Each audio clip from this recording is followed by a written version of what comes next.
राजगढ़ उपमंडल के ग्राम पंचायत कोठिया स्थित प्राचीन गिरेश्वर महादेव मंदिर परिसर में 7 दिवसीय संगीतमय श्रीमद् भागवत कथा का आयोजन श्रद्धा और भक्ति भाव के साथ संपन्न हो गया।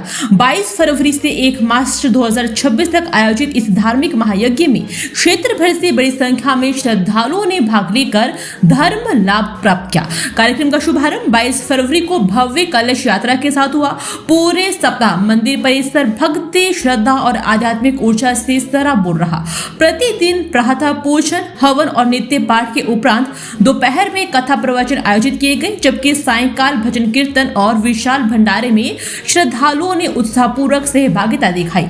कथा व्यास वरुण शर्मा ने कि अमृत वर्षा धर्म, भक्ति और आध्यात्मिक जीवन का संदेश दिया। कथा व्यास वरुण शर्मा ने अपने प्रवचनों में श्रीमद् भागवत कथा महापुराण की महिमा का विस्तार से वर्णन करते हुए कहा कि यह ग्रंथ भक्ति मार्ग का शिखर है। उन्होंने बताया कि भागवत महापुराण में परंपरागत रूप से 18,000 श्लोक है और यह 12 संगतों में विभाजित है। इसे महर्षि वेदव्यास की रचना माना जाता है। उन्होंने कहा कि यह केवल धार्मिक कथा नहीं बल्कि आत्मा और परमात्मा के दिव्य मिलन का प्रतीकात्मक दर्शन है, जो मनुष्य को जीवन के अंतिम सत्य की ओर अग्रसर करता है। श्री कृष्ण के दिव्य लीलाओं का भावपूर्ण वर्णन कथा के दौरान विशेष रूप से दशम स्कंद का वर्णन किया गया, जिसमें भगवान श्री कृष्ण के जन्म, बाल्यकाल, गोपी उद्धार, कंसवध और महाभारत से जुड़ी घटनाओं का विस्तार मिलता है। कथा श्रवण के दौरान श्रद्धालु भक्ति रस में डूबे नजर आए।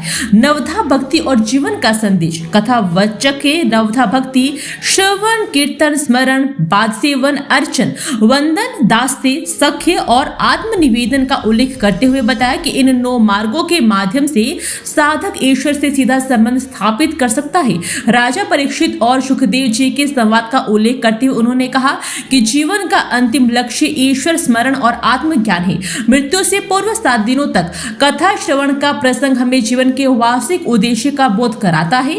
कलयुग में भागवत कथा का विशेष महत्व है। प्रवचनों में बताया गया कि कलयुग में नाम स्मरण और कथा श्रवण को मोक्ष का सरल मार्ग माना गया है। इसी कारण भगवान सप्ताह की परंपरा अत्यंत लोकप्रिय है। भागवत महापुराण केवल धार्मिक ग्रंथ नहीं बल्कि आध्यात्मिक चेतना का महासागर है, जो प्रेम, करुणा, त्याग और समर्पण का संदेश देता है। 1 मार्च को हवन यज्ञ और पूर्णाहुति के साथ इस सप्तम महायज्ञ का विधिवत समापन किया गया।